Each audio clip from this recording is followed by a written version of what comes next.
Сайн байна уу? Ирцээ суугаас мэдчилж байна. Энэ удаагийн бичлэгээ Япон улсын бизнес коуч Акихиро Нишиногийн хэлсэн үгийг орчуулан хүргэж байна. Авахгүйн ухаанаар хандна уу? За өнөөдрийн гол ярих сэдэв маань хадгаламж, хөрөнгө оруулалт, зээл. За хадгаламж, хөрөнгө оруулалт, зээл энэ гурав одоо аль нь илүү сайн бэ? Аль нь илүү сайн зүйл вэ? Энд талаар бүгдээр ярилцъя.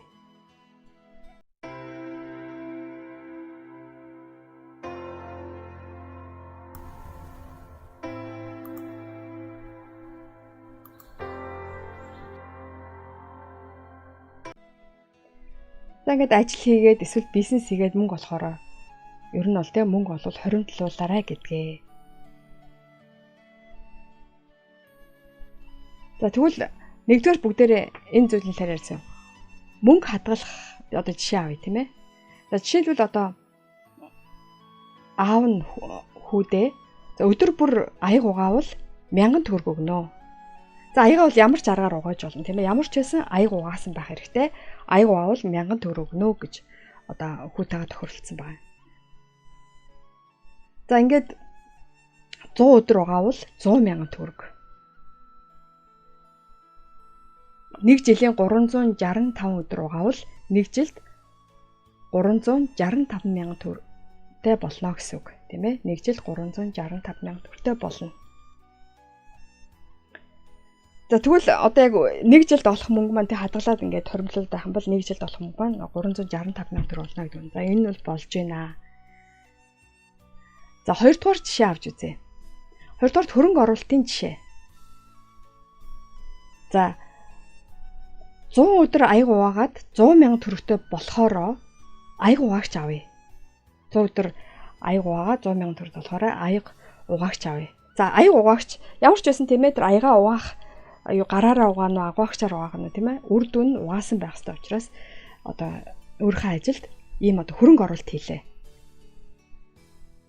За тэгвэл нэг жилийн 365 өдрийн 100 өдрийнхөө орлогоор 100 өдрийнхөө орлого буюу 100,000 төгрөгөөр аяг угаагч авсан байгаа ш тийм ээ.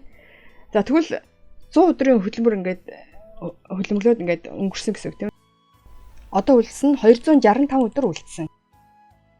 За хэрвээ чи өөрөө ингээд биеэр хөлбөлөх ёстой байсныгаа одоо аяг угаагч аваад аяг угаагчаар ингээд ажиллауллаа гэх юм бол тэгээ чамд өөр чинь цаг гарна гэсэн үг тийм ээ. Тэр хүүд одоо цаг гарч ийна гэсэн үг.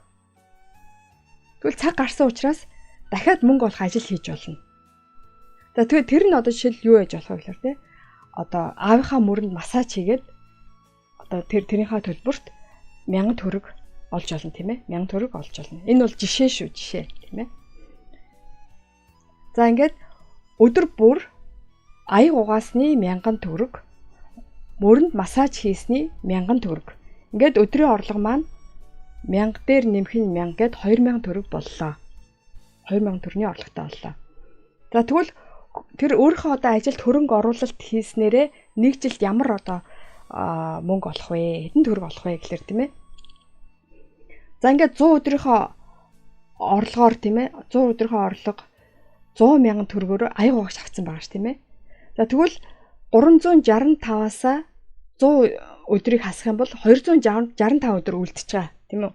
Тэгвэл 265 өдөрт нь аяг угаасны 1000 төгрөг дээр нэмэх нь массаж хийсний 1000 төгрөг нэмээд өдөр болгоны орлого 2000 төгрөг байгаа тийм үү. Тэгвэл үлдсэн 265 өдөртөө өдөр орлого 2000 үржүүлэхээр жилд 530,000 төгрөг. 530,000 төгрөгийн нийт одоо жилд олно гэсэн үг.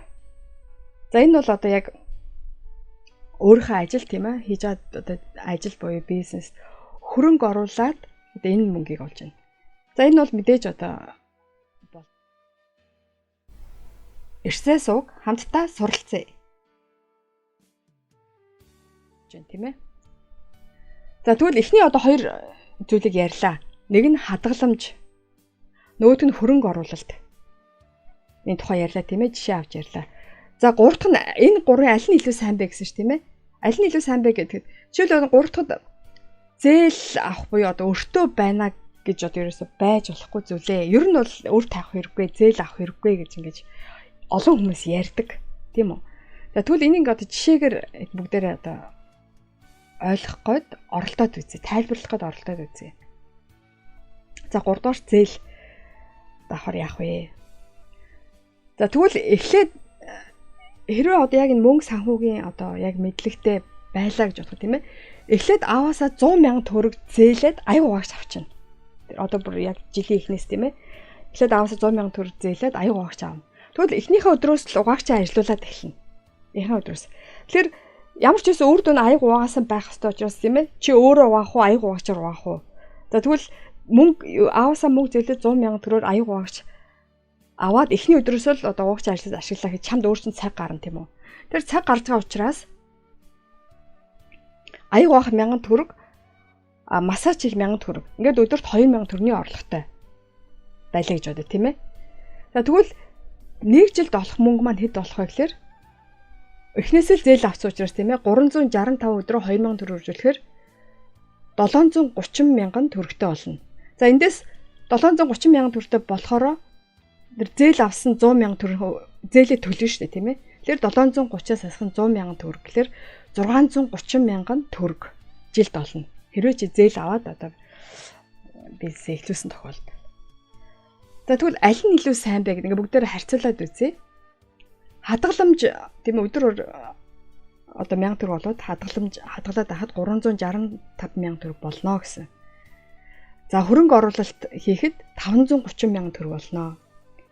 За зээл аваад өөр тавиад хэрвээ би одоо бизнесээ хийгээд явах юм бол 630,000 төгрөг олж ийнэ гэсэн. За ингээд эндээс одоо та харьцуулаад үзмээ. Аль нь илүү сайн бэ? Та өөрийн хариултыг комент хэсэгт бичиж болно шүү. За ингээд та бүхнийг энэ миний ярьж байгаа бас илүү сайн гайг ойлгож байгаа гэж бодож байна. За ингээд анхаарах зүйл юу юм бэ? Хэрэглээний төлөө зээл авах бус бизнесээ өргөжүүлэх буюу мөнгөөр мөнгө хийх зээл авах нь сайн гэсэн үг ээ. За ингээд зээл авах сайн юм байна гэдээ ойлгоод одоо зээл аваад ингээд яваад иж болохгүй тийм ээ. Хамгийн гол нь хэрэглээний зээл биш бизнесээ өргөжүүлэх буюу мөнгөөр мөнгө хийх зээл авбал сайн зүйлээ гэж энэ дээр одоо тайлбарлаж. Аливаа бизнес оюуны болон бодит бараа бүтээгдэхүүний борлуулалт дээр тулгуурсан байдаг. Мөнгийг зүгээр хүсч мөрөөдөө суул хизээж ирэхгүй. Ирлээч хурдан алга болно. За жишээлбэл би одоо ингээд энэ YouTube дээр одоо мөнгө ирж байна, мөнгөтэй болох бясалгал тэр мөнгөний талаар янз бүрийн бичлэгүүд хийдэг л дээ. За тэгэхэд одоо зүгээр би өөрөө зүгээр суугаад мөнгө өгсөөл мөрөөдөл мөнгийг татаалаа байвал тэр бол ингээд шууд хүрээд ирэхгүй. Мэдээж одоо тэр татах хүчний төлөөгөр тэр арга зам нь бол ингээд огторгой ертөнцөөс ингээд янз бүр арга замууд ингээд чамд өгнө. Тийм ямар нэгэн арга замууд ингээд өгнө. Хамгийн гол нь мөнгө олохын тулд тийм ээ ямар аргаар яаж олохыг суралцах хэрэгтэй, судлах хэрэгтэй, хөдөлмөрлөх хэрэгтэй. Тэгээ хамгийн гол нь залхуурч болохгүй. Биеэр хөдөлмөрлөж байж тэр бүх зүйлийг хийж чаднаа. За жишээ авъя тийм ээ. Онлайн дэлгүүртэй гэж бодъё. Бараанууд маань өдөр бүр их ихээр зардаг мэдээж гоё тийм ээ. Тэгвэл тэгж их ихээр зарахын тулд тэр хэмжээний хөдөлмөрлөх хэрэгтэй болно. Зарах бараагаа үйлдвэрлэх юм уу эсвэл худалдан авна. Тэгээ түүнийг хүмүүс таниулж борлуулахын тулд тайлбар бичих, зургийг нь дарах, интернет дэлгүүртээ одоо оруулах, тэгээ тэрийг одоо хүмүүст харагдуулахын тулд сурчлах гэж зөндөө ажил орно тийм ээ. Тиймээс одоо эндээс юу хэлэх гээд байна гэхээр хэрвээ та мөнгөтэй болохыг хүсэж байгаа бол хөдөлмөрлөх хэрэгтэй. Энэ бичлэг танд таалагдсан бол хайртай дотны гэр бүл, найз өхөд сонсож мэдээсэй гэж хүссэн бүх хүмүүсээ түгээгээрэй. Баярлалаа. Дараа дахин уулзцгаая. Та цаг хугацаанд нь амьдралдаа хэрэгтэй бас сонирхолтой мэдээлэл хүлээн авъя гэвэл subscribe-ийг дарж миний YouTube сувагт бүртгүүлнэ үү. Мөн лайк дараад хэрэгтэй хүнд нь шеэр хийж цааш түгээнэ үү. Баярлалаа.